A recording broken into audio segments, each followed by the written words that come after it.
ಭಾರತದ ಗಡಿ ಸಮಸ್ಯೆ ಕೇವಲ ಭಾರತ ಮತ್ತು ಚೀನಾದ ಗಡಿ ಸಮಸ್ಯೆ ಅಷ್ಟೇ ಅಲ್ಲ, ಇದು ಇಡೀ ವಿಶ್ವದ ಬಹಳ ಮಹತ್ವವಾದಂಥ ಸಮಸ್ಯೆ. 140 ಕೋಟಿ ಜನರ ಎದುರು ಮೋದಿಯವರು ಕ್ಷಮೆ ಕೇಳಬೇಕು ಅನ್ನುವಂಥ ಮಾತನ್ನು ಜೈರಾಮ್ ರಮೇಶ್ ಹೇಳಿದ್ದಾರೆ.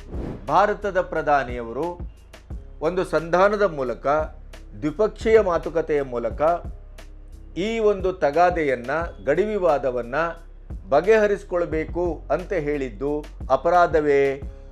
1950ರಿಂದ ಇವತ್ತಿನವರೆಗೂ ಭಾರತ ಮತ್ತು ಚೀನಾ ಗಡಿಯನ್ನು ಕಾಂಗ್ರೆಸ್ಸು ಅತ್ಯಂತ ನಿರ್ಲಕ್ಷಿಸಿದ ಪರಿಣಾಮವೇ ಇವತ್ತು ಚೈನಾ ಈ ರೀತಿಯಲ್ಲಿ ತಗಾದೆ ತೆಗೆಯಲಿಕ್ಕೆ ಕಾರಣ. ಚೈನಾ ಮತ್ತು ಭಾರತದ ಮಧ್ಯೆ ಒಂದು ಒಳ ಒಪ್ಪಂದವನ್ನು ಮಾಡಿಕೊಂಡು ಅಧಿಕಾರದ ರಾಜಕಾರಣಕ್ಕಾಗಿ ದೇಶವನ್ನೇ ಅಭದ್ರಗೊಳಿಸುವಂಥ, ದೇಶವನ್ನೇ ಮಾರುವಂಥ ಹಲ್ಕಾ ಕೆಲಸವನ್ನು ಮಾಡಿದ್ದು ಕಾಂಗ್ರೆಸ್ಸು.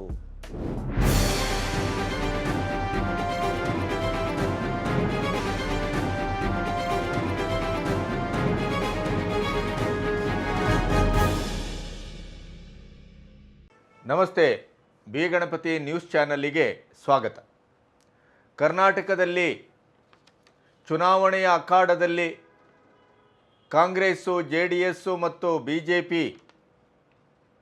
ಈ ಟ್ರಯಾಂಗಲ್ ಲವ್ ಸ್ಟೋರಿಯಲ್ಲಿ ಬಹಳ ಅದ್ಭುತವಾದಂಥ ಉತ್ಪಾತಗಳಾಗ್ತಾ ಇದೆ, ಆಪರೇಷನ್ಗಳಾಗ್ತಾ ಇದೆ, ಬ್ಲೀಡಿಂಗ್ ಆಗ್ತಾ ಇದೆ, ಎಲ್ಲವೂ ಆಗ್ತಾ ಇದೆ.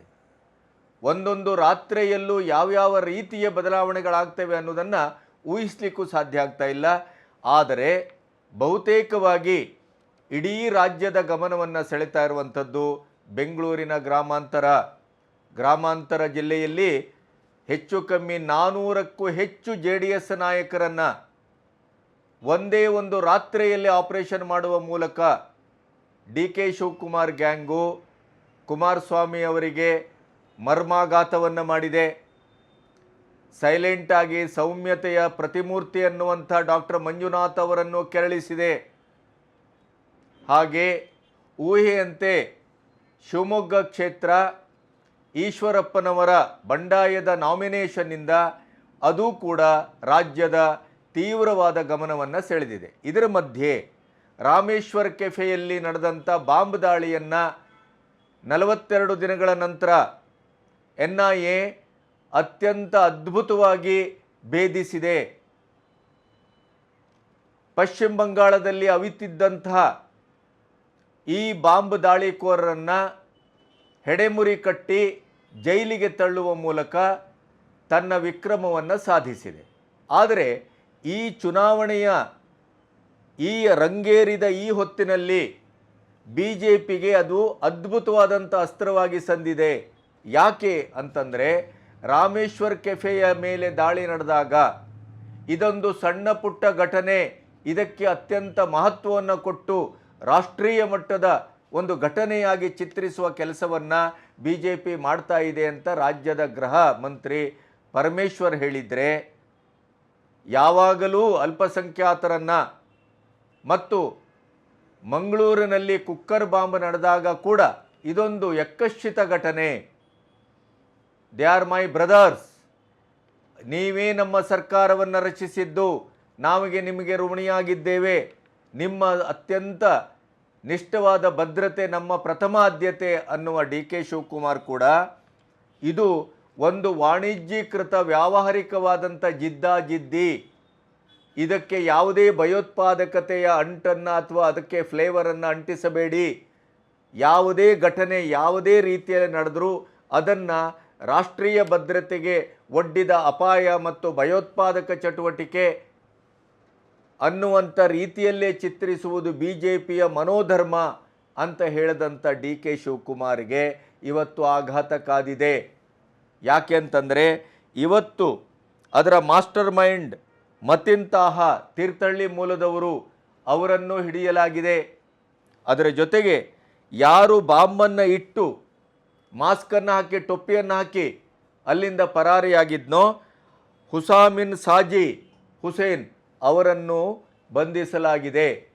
ಈ ಇಬ್ಬರು ಭಯೋತ್ಪಾದಕರನ್ನು ಬಂಧಿಸುವ ಮೂಲಕ A1 ಮಾಜ್ Munir, A2 ಮುಜಾಮಿರ್, A3 ಹುಸಾಮಿನ್ Saji A4 Mathin ತಾಹಾ ಇವರನ್ನು ಬಂಧಿಸುವ ಮೂಲಕ NIA ಹೊರಪಡಿಸಿದಂಥ ಅಥವಾ ಹೊರಹಾಕಿದಂಥ ಕ್ರೂರವಾದ ಸತ್ಯ ಏನು ಅಂತಂದರೆ, ಮಂಗಳೂರಿನಲ್ಲಿ ಆದಂಥ ಕುಕ್ಕರ್ ಬ್ಲಾಸ್ಟಿನ ಹಿಂದೆ ತುಂಗಾ ತೀರದ 3 ಬ್ಲಾಸ್ಟ್ ಏನಾಗಿತ್ತಲ್ಲ, ತ್ರಿಬಲ್ ಬ್ಲಾಸ್ಟು, ಅದರ ಹಿಂದೆ ಕೂಡ ಈ ಗ್ಯಾಂಗೇ ಕೆಲಸ ಮಾಡಿದ್ದು.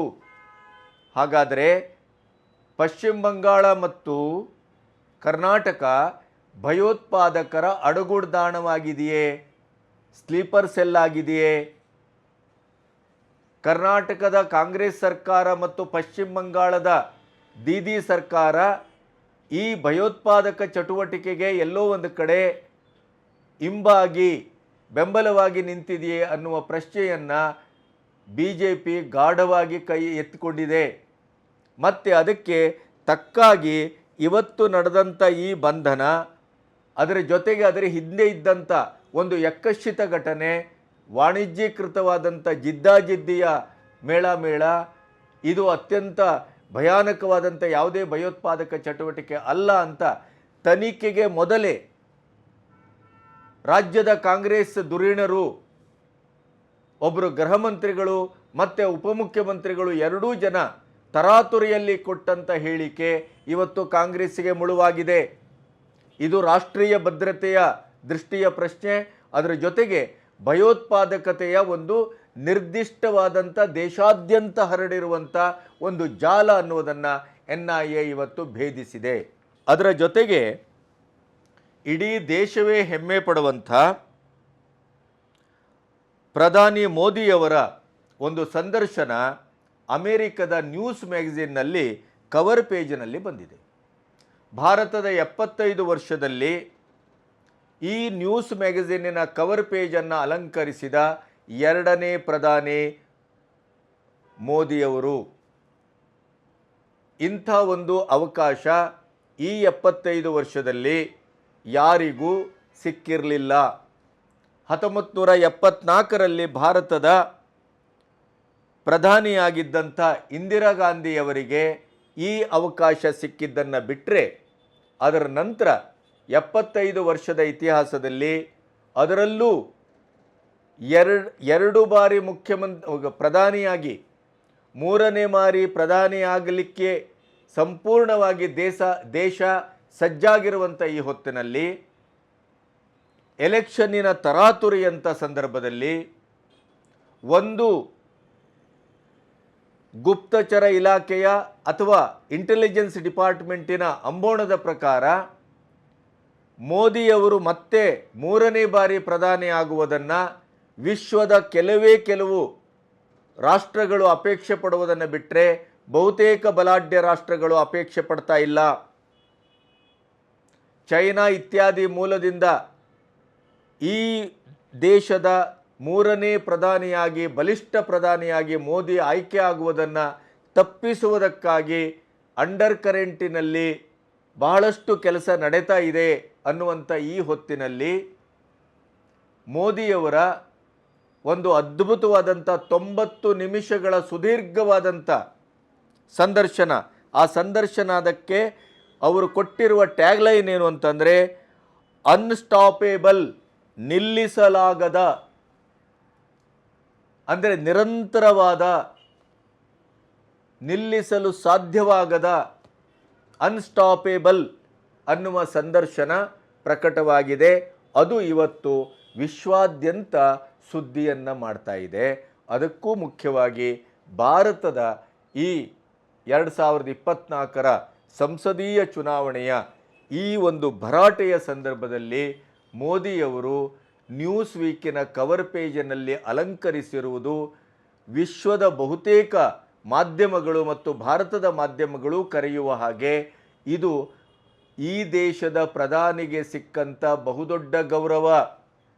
ಹಾಗೆಯೇ ಚುನಾವಣೆಯ ಈ ಹೊಸ್ತಿನಲ್ಲಿ ನ್ಯೂಸ್ ವೀಕ್ ಕವರ್ ಪೇಜಿನಲ್ಲಿ ಮೋದಿಯವರನ್ನು ಅಲಂಕರಿಸಿದೆ ಅಂತಾದರೆ ಅದು 99.9% ಮೂರನೇ ಬಾರಿ ಮೋದಿಯವರು ಭಾರತದ ಪ್ರಧಾನಿಯಾಗಿ ಮತ್ತೆ ಬರುವ ಎಲ್ಲ ದಟ್ಟ ಸೂಚನೆಯನ್ನು ಅವರು ಜಡ್ಜ್ ಮಾಡಿಯೇ ಈ ಕವರ್ ಪೇಜನ್ನು ಮಾಡಲಾಗಿದೆ ಅನ್ನೋದು ಈ ಹೊತ್ತಿನ ಸುದ್ದಿ. ಹಾಗಾದರೆ ಈ ಮ್ಯಾಗಝಿನ್ನಲ್ಲಿ ಬಂದಂಥ ಈ ಸಂದರ್ಶನಕ್ಕೆ ಒಂದು ಚಾರಿತ್ರಿಕವಾದಂಥ ಮಹತ್ವ ಯಾಕೆ ಇದೆ ಅಂತ ನಾವು ನೋಡುವುದಾದರೆ, ಮೋದಿಯವರು ಈ ಸುದೀರ್ಘವಾದಂಥ 90 ನಿಮಿಷದ ಸಂದರ್ಶನದಲ್ಲಿ ರಾಮ ಮಂದಿರ, 370ರ ರದ್ದತಿ, ಚೀನಾ ಬಿಕ್ಕಟ್ಟು, ಗಡಿ ವಿವಾದ, ಪ್ರಜಾಪ್ರಭುತ್ವ, ಪತ್ರಿಕಾ ಸ್ವಾತಂತ್ರ್ಯ, ಹೀಗೆ ಪ್ರತಿಯೊಂದು ಭಾರತ ಯಾವ ರೀತಿಯ ಆರ್ಥಿಕ ಒಂದು ಬಲಿಷ್ಠತೆಯನ್ನು ಹೊಂದಿದೆ ಎಲ್ಲ ವಿಚಾರಗಳಲ್ಲೂ ಮುಕ್ತವಾಗಿ ಮಾತಾಡಿದ್ದಾರೆ. ದೇವ್ ಪ್ರಗಡ್ ಅನ್ನುವಂಥವರು ನ್ಯೂಸ್ ವೀಕ್ನ CEO, ನ್ಯಾನ್ಸಿ ಕೂಪರ್ ನ್ಯೂಸ್ ವೀಕ್ನ ಗ್ಲೋಬಲ್ ಎಡಿಟರ್, ಡ್ಯಾನಿಶ್ ಮನ್ಸೂರ್ ಇವರು ನ್ಯೂಸ್ ವೀಕ್ನ ಚೀಫ್ ಎಡಿಟೋರಿಯಲ್ ಡೈರೆಕ್ಟರ್, ಇವರು ಇಷ್ಟು ಜನ ಸೇರಿ ಈ ಸಂದರ್ಶನವನ್ನು ಮಾಡಿದ್ದಾರೆ. 1974ರಲ್ಲಿ ಭಾರತದ ಅಣುಬಾಂಬ್ ಪರೀಕ್ಷೆ ಮಾಡಿದಂಥ ಸಂದರ್ಭದಲ್ಲಿ ಇಂದಿರಾ ಗಾಂಧಿಯವರನ್ನು ಇಂದಿರಾಸ್ ಐರನ್ ಫೀಸ್ಟ್ ಅಂತ ಕವರ್ ಪೇಜನ್ನು ಮಾಡಲಾಗಿತ್ತು.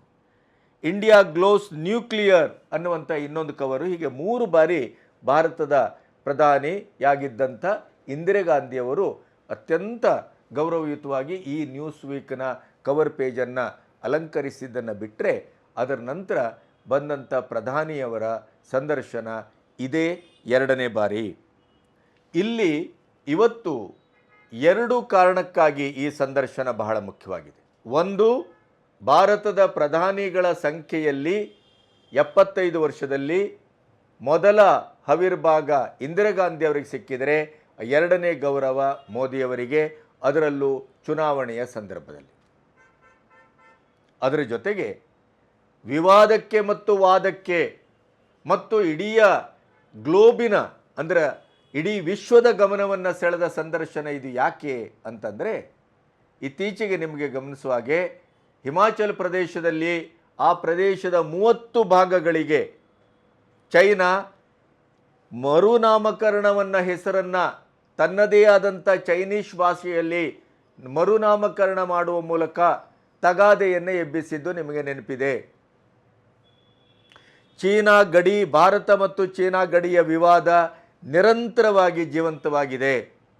ಹಲವು ಬಾರಿ ಚೀನಾ ಒಳಗೆ ನುಗ್ಗಿದೆ, ಅದನ್ನು ವೀರೋಚಿತವಾಗಿ ಭಾರತ ಹಿಮ್ಮೆಟ್ಟಿಸಿದೆ. ಈ ಎಲ್ಲ ಸಂಗತಿಗಳು ಗಮನದಲ್ಲಿರುವಂಥ ಹೊತ್ತಲ್ಲಿ ಭಾರತದ ಪ್ರಧಾನಿ ಮೋದಿಯವರು ಚೀನಾ ಗಡಿ ವಿವಾದದ ಬಗ್ಗೆ ನಿರ್ಣಾಯಕವಾಗಿ ಮಾತಾಡಿದ್ದಾರೆ. ಚೀನಾ ಮತ್ತು ಭಾರತದ ಗಡಿ ಸಮಸ್ಯೆ ಕೇವಲ ಭಾರತ ಮತ್ತು ಚೀನಾದ ಗಡಿ ಸಮಸ್ಯೆ ಅಷ್ಟೇ ಅಲ್ಲ, ಇದು ಇಡೀ ವಿಶ್ವದ ಬಹಳ ಮಹತ್ವವಾದಂಥ ಸಮಸ್ಯೆ. ಇಡೀ ವಿಶ್ವ ಇದನ್ನು ಅರಿಯಬೇಕಾದಂಥ ಸಮಸ್ಯೆ.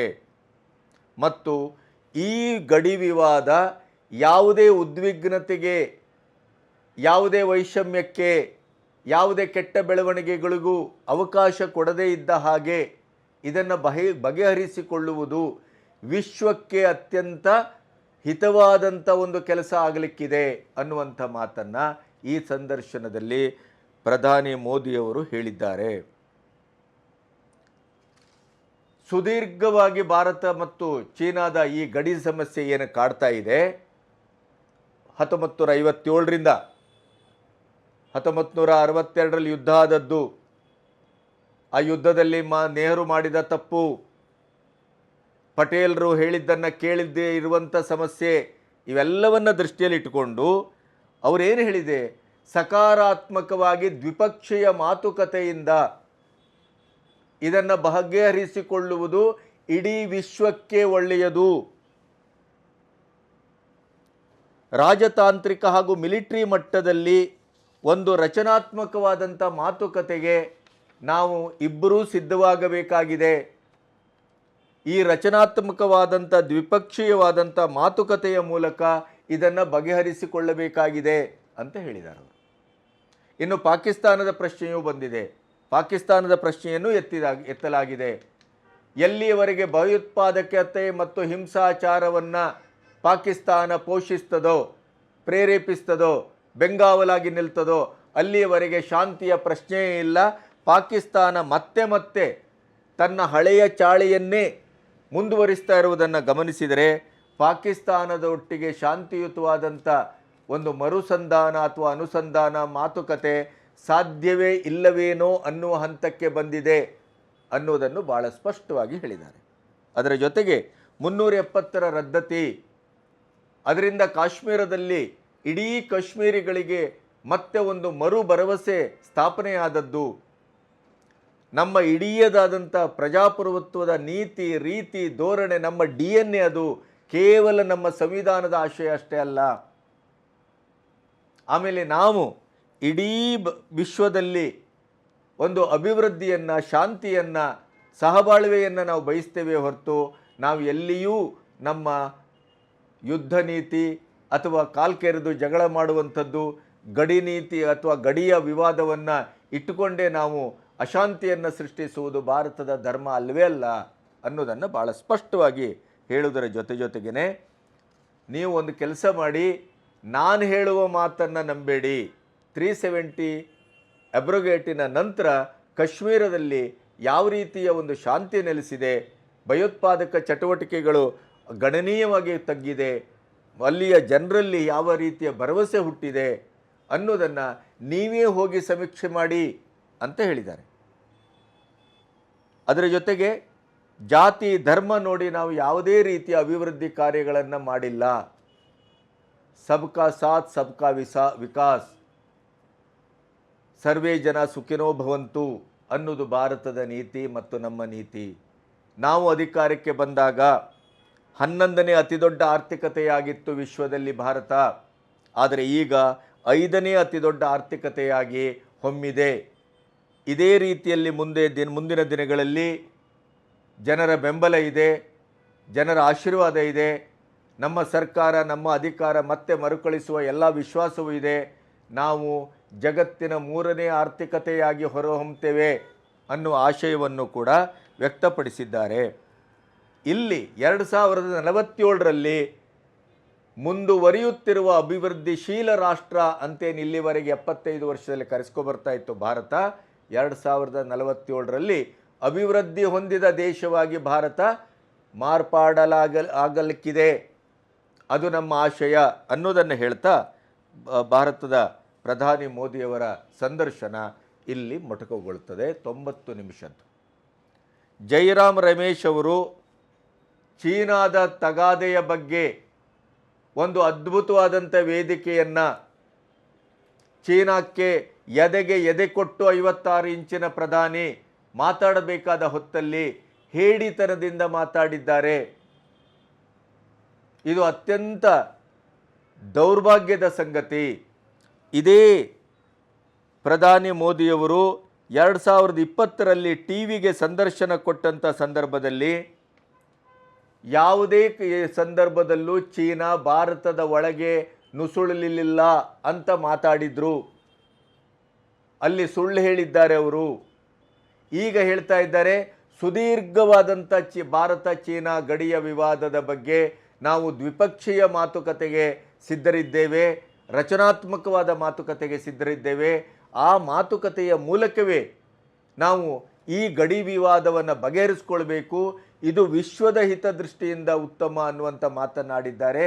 ಭಾರತದ ಪ್ರಧಾನಿ ಇಬ್ಬಗೆಯ ನೀತಿಯನ್ನು ವ್ಯಕ್ತಪಡಿಸಿದ್ದಾರೆ. ಆದ್ದರಿಂದ 140 ಕೋಟಿ ಜನರ ಎದುರು ಮೋದಿಯವರು ಕ್ಷಮೆ ಕೇಳಬೇಕು ಅನ್ನುವಂಥ ಮಾತನ್ನು ಜೈರಾಮ್ ರಮೇಶ್ ಹೇಳಿದ್ದಾರೆ. ಈ ಜೈರಾಮ್ ರಮೇಶ್ ಯಾರು ಅಂತ ನಿಮಗೆ ಗೊತ್ತು. ಇತ್ತೀಚೆಗೆ ಕಾಂಗ್ರೆಸ್ಸಿನಿಂದ ಅದರ ಇಡೀದಾದಂಥ ಸೈದ್ಧಾಂತಿಕವಾದಂಥ ರೀತಿ ನೀತಿ ನಿಲುವು, ಅಲ್ಲಿ ಇದ್ದಂಥ ಹಳೆ ತಲೆಮಾರಿನ ಮತಿಗೆಟ್ಟ ಅಪ್ಡೇಟೆಡ್ ಆಗದೇ ಇದ್ದಂಥ ಔಟ್ಡೇಟೆಡ್ ಆದಂಥ ಹಿಂದಿನ ಕೆಲವು ಮಂತ್ರಿಗಳಿಗೆ PA ಆಗಿದ್ದಂಥವರೆಲ್ಲ ಈಗ ಇಡೀದಾದಂಥ ಕಾಂಗ್ರೆಸ್ಸಿನ ಮುಂಚೂಣಿಯಲ್ಲಿ ಅದರ ಕಾರ್ಯಕ್ರಮವನ್ನು ಮ್ಯಾನಿಫೆಸ್ಟೋವನ್ನು ನಿರ್ಧರಿಸುವಂಥ ಸ್ಥಳಕ್ಕೆ ಬಂದು ಕೂತಿರುವುದನ್ನು ನೋಡಿ ನೊಂದು ಬೆಂದು ಇನ್ನು ಅಲ್ಲಿ ಯಾವುದೇ ಭವಿಷ್ಯ ಇಲ್ಲ ಅಂಥೇಳಿ ತೀರ್ಮಾನಿಸಿದಂಥ ಹಲವು ನಾಯಕರೇನು ಕಾಂಗ್ರೆಸ್ಸಿನಿಂದ BJPಗೆ ಬಂದಿದ್ದಾರೆ. ಅವರು ಹೇಳಿದ ಪ್ರಕಾರ ಏನು, ಒಂದೇ ಒಂದು ಚುನಾವಣೆಯನ್ನು ಎದುರಿಸುವ ತಾಕತ್ತಿಲ್ಲದೆ ಇದ್ದಂಥ ಜೈರಾಮ್ ರಮೇಶ್ ಅಂತವರು ರಾಜ್ಯಸಭಾ ಸೀಟಿನ ಶಾಶ್ವತೀಕರಣಕ್ಕಾಗಿ ಇಲ್ಲಸಲ್ಲದ ಮಾತಾಡ್ತಾರೆ ಹೊರತು ಅವರಿಗೆ ಯಾವುದೇ ರೀತಿಯ ಭವಿಷ್ಯದ ಆಲೋಚನೆಯೂ ಇಲ್ಲ, ಯಾವುದೇ ಅಧ್ಯಯನ ಇಲ್ಲ, ಯಾವುದೇ ಪ್ರಸಕ್ತ ಭಾರತ ಬದಲಾಗ್ತಾ ಇರುವಂಥ ಯಾವ ರೀತಿಯ ಅದರ ಆಲೋಚನೆಗಳು ಇಲ್ಲದೇ ಇದ್ದಂಥ ಔಟ್ಡೇಟೆಡ್ ರಾಜಕಾರಣಿ, ನೇಪಥ್ಯಕ್ಕೆ ಸೇರಬೇಕಾದಂಥ ರಾಜಕಾರಣಿ ಅಂತ ಕಾಂಗ್ರೆಸ್ನವರೇ ಹೇಳಿದ್ದು. ಹಾಗಾದರೆ ಈಗ ನಾವು ಅದನ್ನು ಇಟ್ಟುಕೊಂಡು ಭಾರತದ ಪ್ರಧಾನಿಯವರು ಒಂದು ಸಂಧಾನದ ಮೂಲಕ, ದ್ವಿಪಕ್ಷೀಯ ಮಾತುಕತೆಯ ಮೂಲಕ ಈ ಒಂದು ತಗಾದೆಯನ್ನು, ಗಡಿ ವಿವಾದವನ್ನು ಬಗೆಹರಿಸಿಕೊಳ್ಬೇಕು ಅಂತ ಹೇಳಿದ್ದು ಅಪರಾಧವೇ? ಚೈನಾದ ಮತ್ತು ಭಾರತದ ಗಡಿ ವಿವಾದವನ್ನು ಮಟ್ಟ ಹಾಕಬೇಕಾದಂಥ ಸಂದರ್ಭದಲ್ಲಿ ಮಟ್ಟ ಹಾಕದೇನೆ ಅದನ್ನು ಇಡೀದಾಗಿ ಪ್ರೊಲಾಂಗ್ ಮಾಡ್ಕೊಬಂದು ಭಾರತ ಮತ್ತು ಪಾಕಿಸ್ತಾನದ ಕಾಶ್ಮೀರ ಸಮಸ್ಯೆಯ ಹಾಗೇನೆ, ಬಾಂಗ್ಲಾ ಗಡಿಯ ಹಾಗೇನೆ, ಮ್ಯಾನ್ಮಾರ್ ಮತ್ತು ಮಣಿಪುರದ ಆ ಒಂದು ಗಡಿಯ ಪ್ರಶ್ನೆಯ ಹಾಗೇನೆ, ಈಶಾನ್ಯ ರಾಜ್ಯಗಳ ಬಹುತೇಕ ಸಮಸ್ಯೆಯ ಮತಾಂತರದಿಂದ ಹಿಡಿದು ಪ್ರತಿಯೊಂದರ ಸಮಸ್ಯೆಗೂ ನೆಹರು ಅವರು ತಪ್ಪಾಗಿ ಹೆಜ್ಜೆ ಇಟ್ಟಂಥ ಚಾರಿತ್ರಿಕವಾದಂಥ ಮಿಸ್ಟೇಕ್ಸ್ಗಳಿದೆಯಲ್ಲ, ಅದನ್ನು ಸಂಪೂರ್ಣವಾಗಿ ಬಚ್ಚಿಟ್ಟು ಇವತ್ತು ಒಂದು ಅಂತಾರಾಷ್ಟ್ರೀಯ ಮಟ್ಟದ ನ್ಯೂಸ್ ವೀಕ್ನಂಥ ಮ್ಯಾಗಝಿನ್ನ ಸಂದರ್ಶನದಲ್ಲಿ ಹೊಡೆ ಬಡಿ ಕಡಿ ಅಂತ ನಾವು ಹುಂಕರಿಸಬೇಕಾಗಿತ್ತೋ, ಅಥವಾ ಒಂದು ಸಂಧಾನದ ದ್ವಿಪಕ್ಷೀಯ ಮಾತುಕತೆಯನ್ನು ಮುಂದಿಟ್ಟುಕೊಂಡು ಇಡೀ ವಿಶ್ವದ ಸೌಹಾರ್ದತೆಯನ್ನು ದೃಷ್ಟಿಯಲ್ಲಿಟ್ಟುಕೊಂಡು ಅದನ್ನು ಬಗೆಹರಿಸಬೇಕು ಅಂತ ಒಂದು ಗಂಭೀರವಾದಂಥ ಭಾರತದ ಒಬ್ಬ ಪ್ರಧಾನಿಯಾಗಿ ಶಾಂತಿ, ಸುಭದ್ರತೆ, ಅಭಿವೃದ್ಧಿ ಇದೇ ನಮ್ಮ ಮಂತ್ರ, ಸರ್ವೇ ಜನ ಸುಖಿನೋ ಭವಂತು ಅನ್ನುವಂಥ ಒಂದು ವಿಶ್ವ ಮಂತ್ರವನ್ನು ಇಟ್ಟುಕೊಂಡಂಥ ಭಾರತದ ಪ್ರಧಾನಿ ಮಾತಾಡಬೇಕಾದ ರೀತಿಯೋ ಅನ್ನೋದನ್ನು ಇವತ್ತು ಚರ್ಚೆ ಮಾಡಬೇಕಾಗಿದೆ. ಜೈಶಂಕರ್ ಇದನ್ನು ಬಹಳ ಅದ್ಭುತವಾಗಿ ಹೇಳಿದರು. ಚೈನಾ, ಮ್ಯಾನ್ಮಾರ್, ಮಣಿಪುರ ಅಥವಾ ಈ ಭಾರತ ಮತ್ತು ಬಾಂಗ್ಲಾ ಅಥವಾ ಭಾರತ ಮತ್ತು ಚೈನಾ ಗಡಿಯ ಸಮಸ್ಯೆಯನ್ನು 1950ರಲ್ಲಿಯೇ ಇದನ್ನು ಬಗೆಹರಿಸುವ ಸಾಧ್ಯತೆ ಇತ್ತು. ಆವಾಗ 2 ಮೆಥಡಾಲಜಿ ವರ್ಕ್ ಆಯಿತು. ಒಂದು ನೆಹರು ಮೆಥಡಾಲಜಿ, ಇನ್ನೊಂದು ಸರ್ದಾರ್ ವಲ್ಲಭಾಯ್ ಪಟೇಲ್ ಮೆಥಡಾಲಜಿ. ನಾವು ಸರ್ದಾರ್ ವಲ್ಲಭಾಯ್ ಪಟೇಲ್ ಅವರು ಅನುಸರಿಸಿದ ಮೆಥಡಾಲಜಿಯನ್ನು ಅನುಸರಿಸ್ತಾ ಇದ್ದೇವೆ. ಇವತ್ತಿನವರೆಗೂ ಈ 10 ವರ್ಷದಲ್ಲಿ 1 ಇಂಚು ಜಾಗವನ್ನು ಚೈನಾ ಆಕ್ರಮಿಸಲಿಕ್ಕೆ ನಾವು ಬಿಟ್ಟಿಲ್ಲ. 1950ರಿಂದ ಇವತ್ತಿನವರೆಗೂ ಭಾರತ ಮತ್ತು ಚೀನಾ ಗಡಿಯನ್ನು ಕಾಂಗ್ರೆಸ್ಸು ಅತ್ಯಂತ ನಿರ್ಲಕ್ಷಿಸಿದ ಪರಿಣಾಮವೇ ಇವತ್ತು ಚೈನಾ ಈ ರೀತಿಯಲ್ಲಿ ತಗಾದೆ ತೆಗೆಯಲಿಕ್ಕೆ ಕಾರಣ.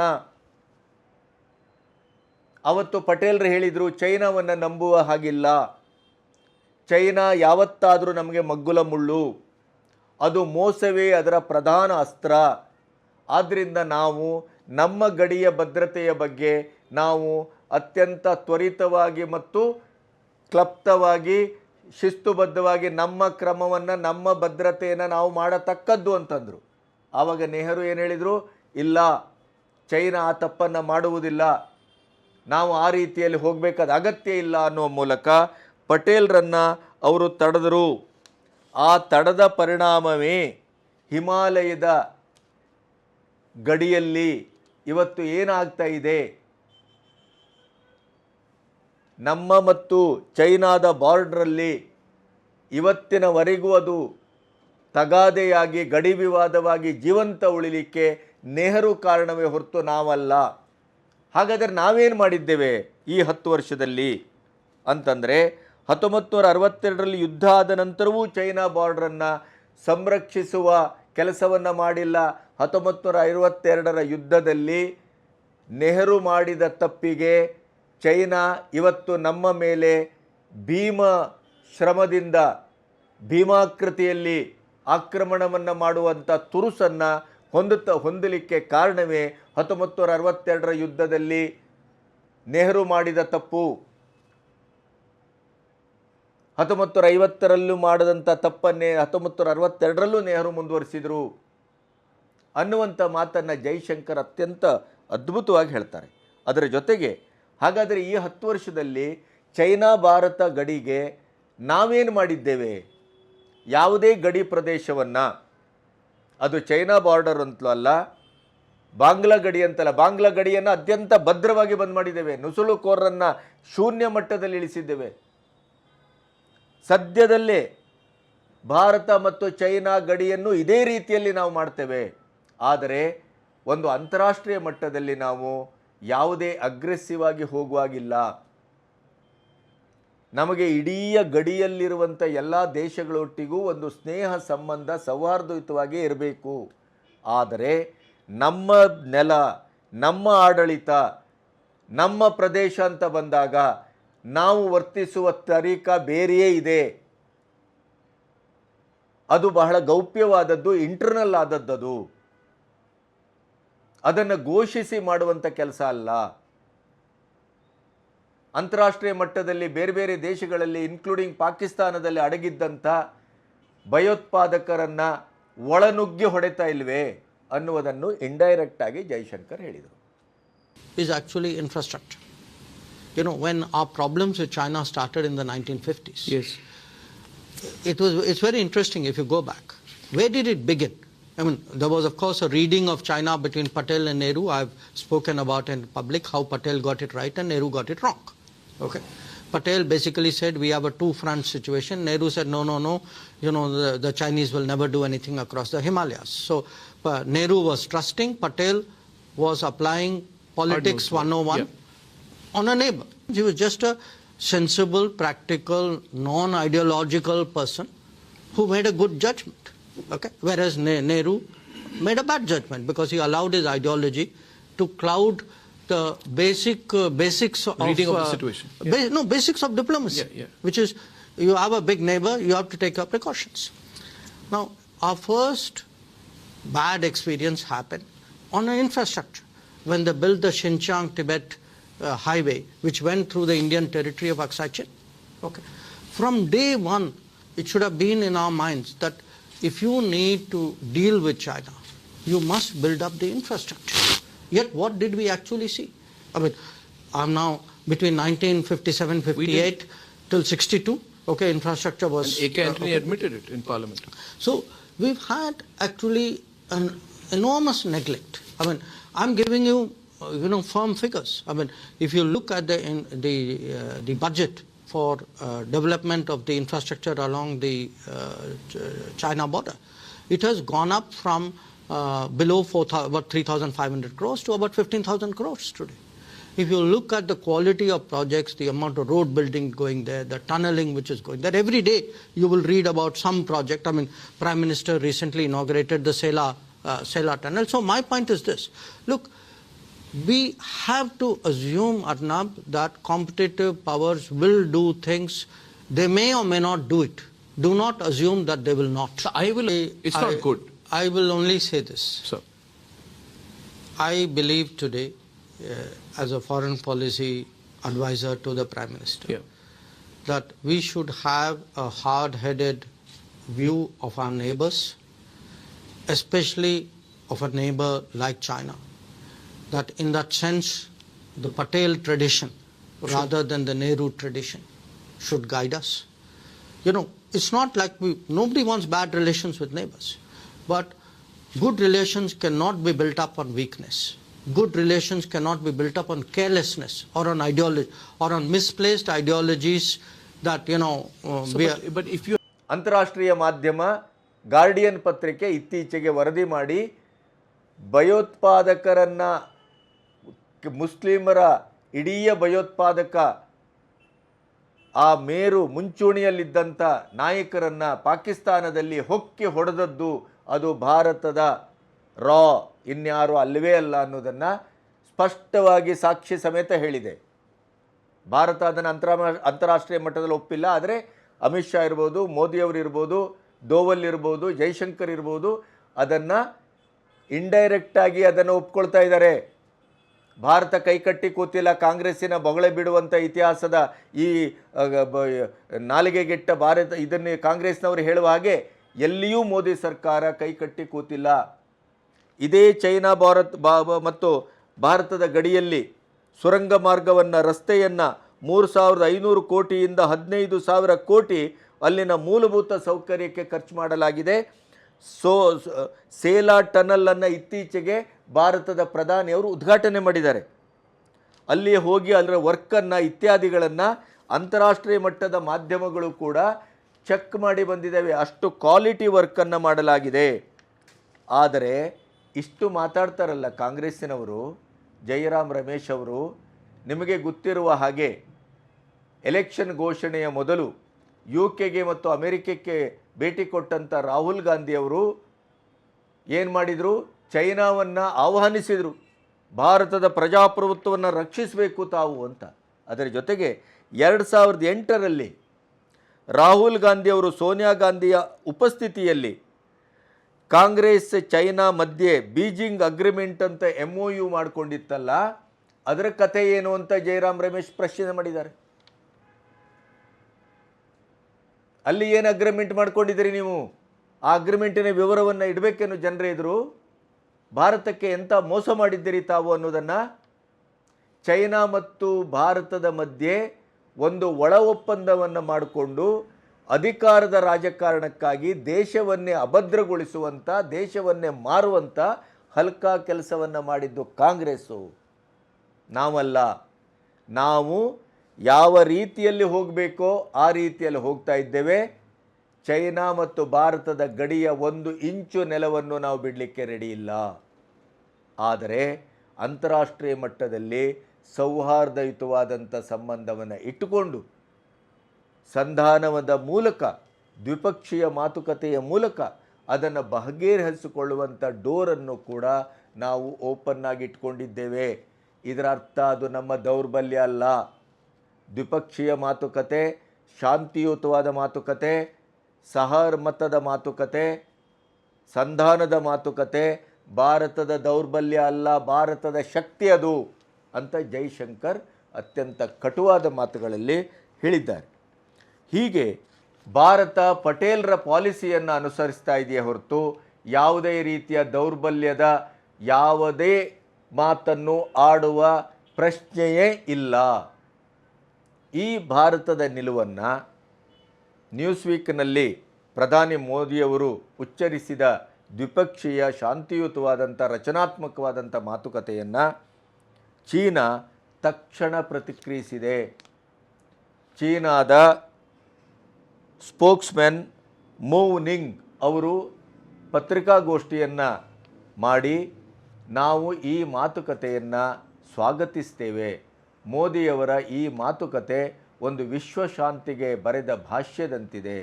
ಹಾಗಾಗಿ ಚೈನಾ ಮತ್ತು ಭಾರತದ ಗಡಿ ವಿವಾದವನ್ನು ರಚನಾತ್ಮಕವಾದ ಮಾತುಕತೆಯ ಮೂಲಕ ನಾವು ಬಗೆಹರಿಸಿಕೊಳ್ಳುವಂಥ ಒಂದು ನಿರೀಕ್ಷೆಯಲ್ಲಿದ್ದೇವೆ. ಭಾರತದ ಈ ಶಾಂತಿ ಮತ್ತು ಸಾರ್ವಕಾಲಿಕವಾದಂಥ ವಿಶ್ವದ ಒಳಿತಿಗೆ ಹಿತಕಾರಿಯಾದಂಥ ಈ ಮಾತನ್ನು ನಾವು ಸ್ವಾಗತಿಸ್ತೇವೆ ಅಂತ ಹೇಳಿದ್ದಾರೆ. ಯಾವುದೇ ರೀತಿಯಲ್ಲಿ ಭಾರತದ ಪ್ರಧಾನಿ ದೇಶದ ಹಿತದೃಷ್ಟಿಯಿಂದ, ಭದ್ರತೆಯ ದೃಷ್ಟಿಯಿಂದ, ರಾಷ್ಟ್ರೀಯತೆ ದೃಷ್ಟಿಯಿಂದ ಒಂದು ವಿಶ್ವದ ಇಡೀದಾದಂಥ ಒಂದು ಶಾಂತಿಯುತವಾದಂಥ ನಿರೀಕ್ಷೆಯ ಒಂದು ನಿಲುವನ್ನು ವ್ಯಕ್ತಪಡಿಸಿದರೂ ಕೂಡ ಅಲ್ಲಿಯೂ ಕೂಡ ಮೊಸರಲ್ಲಿ ಕಲ್ಲು ಹುಡುಕುವಂಥ ಕೆಲಸವನ್ನು ಈ ಕಾಂಗ್ರೆಸ್ ಏನು ಮಾಡ್ತಾ ಇದೆಯಲ್ಲ. ಆದರೆ ಚೈನಾ ಭಾರತದ ಗಡಿ ಅಂತಲ್ಲ, ಭಾರತದ ಇಡೀದಾದಂಥ ಗಡಿ ಸಮಸ್ಯೆಗೆ ಮೂಲ ತಪ್ಪುಗಳನ್ನು ಮಾಡಿದ್ದೇ ನೆಹರು. ಕಾಂಗ್ರೆಸ್ಸು ತಮ್ಮ ಸ್ವಹಿತಾಸಕ್ತ ರಾಜಕಾರಣಕ್ಕಾಗಿ, ಅಧಿಕಾರದ ರಾಜಕಾರಣಕ್ಕಾಗಿ ಭಾರತದ ಇಡೀ ಹಿತಾಸಕ್ತಿಯನ್ನು, ನೆಲವನ್ನು, ಧರ್ಮವನ್ನು, ಅಸ್ಮಿತೆಯನ್ನು, ಭದ್ರತೆಯನ್ನು, ಸಾರ್ವಭೌಮತೆಯನ್ನು, ಅಖಂಡತೆಯನ್ನು ಪೂರ್ಣವಾಗಿ ಬಲಿ ಹಾಕಿದ್ದು ಕಾಂಗ್ರೆಸ್ಸು ಅನ್ನೋದಕ್ಕೆ ಯಾವುದೇ ರೀತಿಯ ಸಾಕ್ಷ್ಯಗಳು ಬೇಕಾಗಿಲ್ಲ.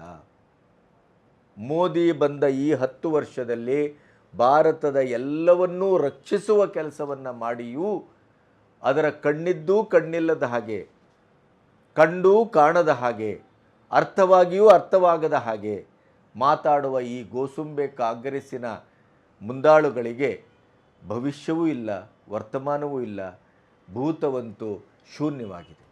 ಹಾಗಾಗಿ ಅತಂತ್ರ ಸ್ಥಿತಿಯಲ್ಲಿ ಓಲಾಡ್ತಾ ಇರುವಂಥ ಈ ಕಾಂಗ್ರೆಸ್ಸಿಗೆ ನ್ಯೂಸ್ ವೀಕ್ನಂಥ ಒಂದು ಜಗತ್ತಿನ ಶ್ರೇಷ್ಠ ಪತ್ರಿಕೆಯ ಮುಖಪುಟದಲ್ಲಿ, ಅದರಲ್ಲೂ ಚುನಾವಣೆಯ ಹೊತ್ತಿನಲ್ಲಿ ಪ್ರಧಾನಿ ಮೋದಿಯವರ 90 ನಿಮಿಷದ ಅನ್ಸ್ಟಾಪೇಬಲ್ ಸಂದರ್ಶನ ಬಂದಿರುವುದು ಅವರಿಗೆ ಸಹಿಸಿಕೊಳ್ಳಲಾಗ್ತಾ ಇಲ್ಲ.